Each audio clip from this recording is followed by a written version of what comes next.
আসসালামু আলাইকুম। আজকে আমরা যে টপিকটা করব সেটার নাম হচ্ছে লিস্ট অফ রিসার্চার বা এটাকে হচ্ছে আপনি লিস্ট অফ পিপল বলতে পারেন, স্টেটমেন্ট ম্যাচিং বলতে পারেন, যেটাই বলেন না কেন একই জিনিস। সো লিস্ট অফ রিসার্চার করার ক্ষেত্রে স্টেপগুলো আলোচনা করি ফার্স্টে, যে আমরা হচ্ছে কোন কোন স্টেপ দিয়ে হচ্ছে এটা সলভ করতে হয়।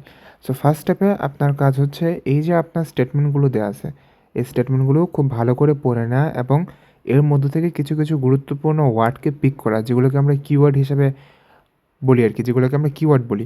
এরকম কিছু কিছু কিওয়ার্ড আমাদের স্টেটমেন্ট থেকে পিক করতে হবে, যাতে করে আমরা যখন ম্যাচ করব তখন যেন ইজিলি ওই ওয়ার্ডগুলো থাকা না থাকার ভিত্তিতে আনসারগুলো দিয়ে দিতে পারি। ঠিক আছে, সো এইগুলো আমাদের ফার্স্ট স্টেপ, স্টেপ 1 এটা পড়া। স্টেপ 2তে হচ্ছে আপনি এখানে যে নামগুলো আছে সে নামগুলো একটা একটা করে নেবেন, নামগুলো খুঁজে বের করবেন প্যাসেজে, বের করে ওই ওই ব্যক্তিটা হচ্ছে কি বলছে সেটা হচ্ছে পড়বেন। পড়ার পর আপনি এখান থেকে কিছু কিছু গুরুত্বপূর্ণ ওয়ার্ড পিক করেই রাখছেন। সো আপনি যখন ওই জিনিসগুলো পড়ে ফেলবেন একবার যখন এই নামটা ধরে প্যাসেজে যে ওই সেন্টেন্সটা পড়লেন, তো ওইখানে কী কথা আছে আপনি সেটাও বুঝে গেলেন। দেন শুধু এখানে আসবেন, এসে দেখবেন যে আসলে কোন কথাটা, কত নাম্বার কথাটা হচ্ছে বললো। সো আপনি 1 নাম্বার নাম নিয়ে বা এ নাম্বার নাম নিয়ে হচ্ছে আপনি খুঁজতে যাবেন, খুঁজে যেই জিনিসটা পাইলেন সেইখানে যদি আনসারটা থাকে আনসার আপনি দিবেন, না হলে এ বাদ দিবেন, বিতে যাবেন, বি বাদ দিবেন, সিতে যাবেন। এখানে আপনার যেহেতু রিসার্চারদের নাম অনেক বেশি দেওয়া আছে, 1 2 3 4 5 6 7টা, আর আপনার স্টেটমেন্ট আছে হচ্ছে 1 2 3 4 5টা, মানে 2টা হচ্ছে এক্সট্রা দেওয়া আছে। সো 2টা নাম আপনার এরকম থাকবে যেগুলোতে কোনো উত্তর নাই। আরেকটা ধরনের লিস্ট অফ রিসার্চার আসে যেখানে হচ্ছে আপনার স্টেটমেন্টগুলো অনেক বেশি থাকে এবং আপনার রিসার্চারের নাম অনেক বেশি কম থাকে। তখন ধরেন আপনার এখানে 5টা আছে, যদি আপনার নাম থাকতো 4টা, তাহলে আগে 4টার জন্য 4টা হয়ে যাইতো, তারপর একটা হচ্ছে আপনার কি ডাবল হইতো। কিন্তু এখানে যেহেতু আপনার নাম এক্সট্রা দেয়া আছে, মানে 2টা নামের হচ্ছে আপনার কোনো উত্তর নাই। তো চলেন এখন আমরা স্টেপ বাই স্টেপ জিনিসটা করি। ফার্স্ট স্টেপ কী বলছিলাম, এটাকে হচ্ছে পড়ে নেওয়া। 87 কী বলতেছে, play can be divided into a number of separate categories. So কোনো একজন ব্যক্তি খেলাধুলাকে ক্যাটাগরিতে হচ্ছে সেপারেট করবে, ঠিক আছে, যে করবে এটাই হচ্ছে তার answer. Adults intended goals affect how they play with children. So কারো একজনের উক্তির মধ্যে অ্যাডাল্টদের কথা থাকবে, গোলসের কথা থাকবে এবং কি প্লেয়ের কথা থাকবে। একজনেরটাতেই থাকবে, একাধিক মানুষ এটাতে থাকবে না, যারটাতে পেয়ে যাবেন সেটাকে আনসার দিয়ে দেবেন। Combining work with play May be the best way for children to learn. So আপনি একটা কম্বিনেশনের কথা পাবেন, কী ওয়ার্কটাকে কম্বাইন করবে প্লেয়ের সাথে, এবং লাস্টের দিকে একটা লার্নেরও কথা আপনি পাইতে পারেন। Certain elements of play are more significant than others. So আপনাকে এখানে এলিমেন্টস আছে কিন্তু একাধিক এলিমেন্টের কথা বলবে যেগুলো অন্যান্যগুলো থেকে significant. Activities can be classified on a scale of playfulness. So প্লেফুলনেসের স্কেলের উপর ভিত্তি করে অ্যাক্টিভিটিগুলোকে ক্লাসিফাই করার কথা বলবে। কিসের উপর ক্লাসিফাই করবে অ্যাক্টিভিটিসকে? প্লেফুলনেসের উপর। ওকে, এখন আমাদের কাজ হচ্ছে এই প্রথম নামটা নেওয়া, নিয়ে হচ্ছে আমরা প্যাসেজে যাবো, নামটা খুঁজে বের করব, লাইনটা পড়বো। আমরা তো জানি যে এখানে আমাদের কী কী বিষয় আমাকে খুঁজতে হবে। এই জিনিসগুলো দরকার হলে খাতার মধ্যে লিখে নেবেন, প্রশ্নের ওই সাইডে হচ্ছে লিখে নেবেন যে আমাকে এই জিনিসগুলো আমার লাগবে। আমার স্টেটমেন্টের মধ্যে যে স্টেটমেন্টে আমি সেপারেট ক্যাটাগরি পাবো, যে স্টেটমেন্টে আমি অ্যাডাল্ট গোল এবং হচ্ছে প্লের কথা পাবো, যেখানে আমি লার্ন প্লে ওয়ার্কের কথা পাবো, এইগুলোকে আমি আনসার করবো। এটা বোঝার জন্য বা এটাকে আইডেন্টিফাই করার জন্য আপনি ওখানে দরকার হলে লিখে রাখবেন। স্টুডেন্টরা হচ্ছে এটাকে ঠিক করে পড়ে না, যাতে করে আপনার স্টেটমেন্টটা পড়ার পরেও ওরা বোঝে না যে আসলে এই স্টেটমেন্টটা এই রকম কথাই বলছে। দ্যাটস ওয়াই আপনার স্টেটমেন্টটা প্রথমে পড়ে নেওয়া অনেক বেশি ইম্পর্ট্যান্ট। ওকে, অ্যালকাইন্ড নামটা হচ্ছে খুঁজে বের করি, দেখি কোথায় আছে এবং দেখি সেখানে একটা আনসার আছে কিনা। আমরা কিন্তু জানি যে একাধিক আনসার হচ্ছে থাকবে। এই যে দেখেন অ্যালকাইন্ড, এইখানে আছে অ্যালকাইন্ড। 2টা নাম হচ্ছে এরকম থাকবে যেখানে আমাদের কোনো উত্তর নাই। সো আমরা যদি উত্তর নাও পাই কোনোটাতে, জোর করে মেলানোর কোনো দরকার নাই, আমরা হচ্ছে স্কিপ করে পরেরটাতে চলে যাব। সো কী বলছে, today children play 8 hours less than each week than their counterparts did 2 decades ago। এখানে হচ্ছে স্টুডেন্টরা কম খেলাধুলা করে এরকম কথা বলছে, বাট এরকম কোনো কথা আমাদের প্রশ্নেই ছিল না। সো নামটাকে আমরা স্কিপ করতে পারি। দেন দ্বিতীয় নামটা হচ্ছে মিলার। ওকে, সো মিলার নামটাকে খুঁজে বের করি কোথায় আছে। মিলার, এই যে এখানে আছে মিলার। স্ক্যানিংটাও আপনার লিস্ট অফ রিসার্চারের ক্ষেত্রে অনেক বেশি ইজি হয়ে যায়, নাম দেয়াই থাকে, জাস্ট খুঁজে বের করতে হয়। সো কী বলছে সে, definitions range from discrete descriptions of various types of play such as physical construction, language and symbolic play। দেখেন এখানে আপনাকে কি করছে, ভেরিয়াস টাইপস অফ প্লেয়ের কথা বলতেছে, তাই না? দেন ওই প্লেগুলোকে কয়েকটা নামে ভাগ করছে, ফিজিক্যাল বলছে, কনস্ট্রাকশন বলছে, ল্যাঙ্গুয়েজ বলছে, আর সিম্বলিক প্লে বলছে। সো এইখানে আপনাকে প্লেগুলোকে বা খেলাকে 4টা ভাগে ভাগ করলো না? সো এরকম কিন্তু আমাদের একটা কথা ছিল, যেটা হচ্ছে এই যে দাঁড়ান, play can be divided into a number of separate categories. So যে বিভিন্ন ক্যাটাগরিতে হচ্ছে প্লেগুলোকে ভাগ করে, এই কথাটাই তো এখানে বলা আছে, ফিজিক্যাল, কনস্ট্রাক্টেড, আরও বিভিন্নভাবে বলা আছে, 4টা ক্যাটাগরির নাম বলা আছে। সো এটা কে বলছে, বিভিন্নভাবে যে ভাগ করা যায়, এটা মিলার বলছে। সো আপনার 27-এর আনসার হবে বি। তারপর রবিন, দেখি সে কী বলে, আর জিনিসগুলো আরেকবার একটু পড়ে নিতে পারি। Adult goal play, combining work, play, learn, certain element more significant than others, activities classified of playfulness। আচ্ছা রবিন, দেখি রবিনটাকে খুঁজে বের করি ওর এখানে কোনো আনসার আছে কিনা। এই যে রবিন এখানে বলা আছে, often play is defined along a continuum as more or less playful using the following set of behavioral and dispositional criteria। এখানে দেখেন তো আপনাকে কি বলছে, অফেন প্রায় সময়, প্লে ইজ ডিফাইন্ড প্লেটাকে ডিফাইন করা হয়, along a continuum as more or less playful. Basically আপনার এখানে বলতে চাই যে প্লে যে আছে, খেলাধুলা যে করে, সেটা কম অথবা বেশি প্লেফুল হইতে পারে।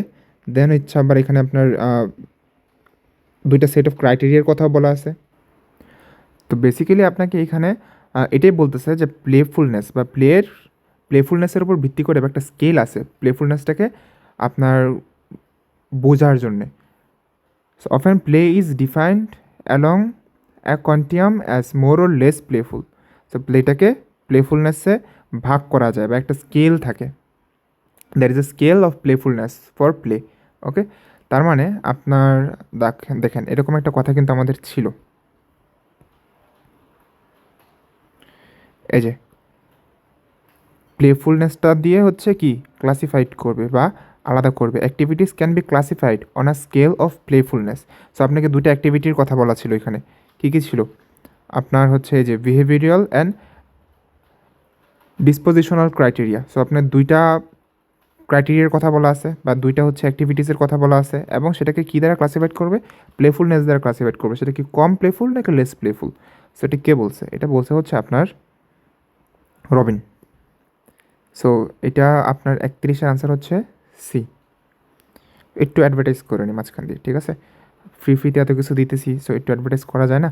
সো আমার ক্র্যাশ কোর্স 1 মান্থের ক্লাস, আর হচ্ছে আমি ক্লাস নেব 1 মান্থ, 1 মান্থ হচ্ছে আপনি নিজে প্র্যাকটিস করবেন, এতে করে আপনি 2 থেকে 2.5 মাসের মধ্যে আপনি এক্সামে বসার জন্য রেডি থাকবেন, যদি হচ্ছে আমার কথাগুলো ঠিকমতো মেনে চলতে পারেন। দেন এখানে লাইভ ক্লাস থাকবে হচ্ছে 30টা, সপ্তাহে 6 দিন ক্লাস, আর রেকর্ডেড হচ্ছে গ্রামার ক্লাস দিয়ে দিব। গ্রামার ক্লাসের জন্য আলাদা করে কোর্স করানোর কোনো মানেই হয় না, 2টা ইন্টিগ্রেটেড থাকবে। আর অ্যাডমিশন স্টার্ট হবে হচ্ছে নভেম্বরের 8 তারিখ থেকে। সো যারা ইন্টারেস্টেড এনরোল করতে পারেন। দেন স্টুয়ার্ট ব্রাউন, লেটস সি উনি কী বলছে।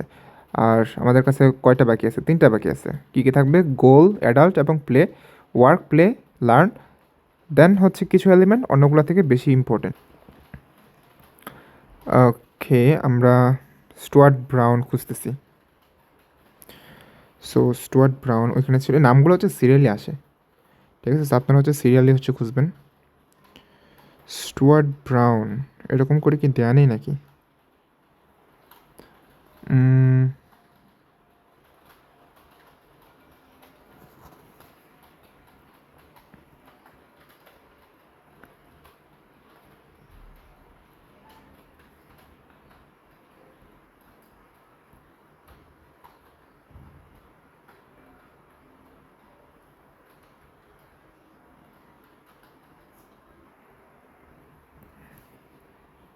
আচ্ছা, এই যে পাওয়া গেছে স্টুয়ার্ট ব্রাউন, দেখি উনি কি বলছে। Has described play as anything that spontaneously is done for its own sake. More specifically, he says it appears purposeless, produces pleasure and joy. না, এরকম কোনো কথা আমাদের ইয়েতে ছিল না, প্রশ্নই হচ্ছে নাই, সো আমরা এটাকে বাদ দিতে পারি। তারপর হচ্ছে কি পেলিগ্রিনি, দেখি পেলিগ্রিনিটা কোথায় আছে এবং হচ্ছে আমরা এখানে কী কী আছে আমরা তো জানি। সো পেলিগ্রিনি, এই যে এখানে আছে পেলিগ্রিনি নামটা, পেলিগ্রিনি। সে কী বলছে, পুরো লাইনটা তো পড়তে হবে। সো এখান থেকে Robin and his colleagues did not assign greater weight মানে হচ্ছে জোর দেয়া বা গুরুত্ব দেয়া to any one dimension in determining playfulness. So playfulness determine বা পরিমাপের ক্ষেত্রে কোনো নির্দিষ্ট একটা কিছুর ওপর তারা কি জোর দেয় নাই, বেশি গুরুত্ব দেয় নাই। হাউএভার আমরা কখন ইউজ করি, যখন বিপরীত কোনো আইডিয়া যখন আমরা অ্যাড করি তখন আমরা হাউএভারটা ইউজ করি। সো যেহেতু বলছে যে হচ্ছে কোথাও বেশি গুরুত্ব দেয় না এবং এরপর হচ্ছে একটা হাউএভার যোগ করে দিছে, তার মানে এখন যে কথাটুকু আসবে সেখানে কি বেশি গুরুত্ব দেওয়ার কথা আসবে। Researchers have suggested that process orientation and lack of obvious functional purpose may be the most important aspect of play. So এখানে দেখেন মোস্ট ইম্পর্ট্যান্ট বা significant aspect of play. So গুরুত্বপূর্ণর কথা পাইছেন, প্লেয়ের কথা পাইছেন, আর হচ্ছে দুটো ক্রাইটেরিয়ার কথা পাইছেন, ঠিক আছে, যেগুলো কি এই যে অন্যগুলো থেকে বেশি গুরুত্বপূর্ণ। সো এরকম একটা কথা কিন্তু আমাদের ছিল, যেটা কি এই যে certain elements of play are more significant than others. তার মানে আপনার এটার আনসার কী হবে, পেলিগ্রিনি। সো পেলিগ্রিনি আসা হচ্ছে ই নাম্বার, দ্যাটস ই। তারপর জন গুডম্যান, এখন আপনার কাছে দুইটা আছে, নামও হচ্ছে দুইটা আছে, এই যে দুইটা হচ্ছে আপনার প্রশ্ন আছে, নামও হচ্ছে আপনার কাছে দুইটা আছে। সো একটাকে ম্যাচ করবেন আর একটাকে হচ্ছে নিজের মতো ফ্রিলি দিয়ে আসতে পারবেন। সো গুডম্যান, দেখি সে কী বলছে, একটু দেখে নিই কী কী আছে আমাদের এখন হাতে আছে হচ্ছে অ্যাডাল্ট গোল প্লে এবং কম্বাইনিং ওয়ার্ক প্লে আর হচ্ছে চিলড্রেনদের লার্ন। So Goodman